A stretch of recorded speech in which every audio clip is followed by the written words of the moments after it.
Essentially, where we are now, we're on section 2, and the project has 4 sections.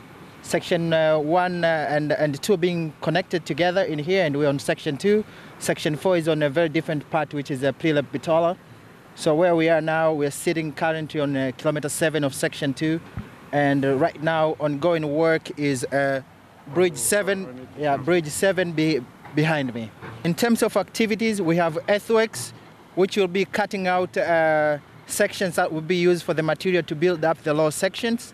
Behind me, there's a formwork and concrete work, which happens so that we can raise up, the motorways in terms of bridges.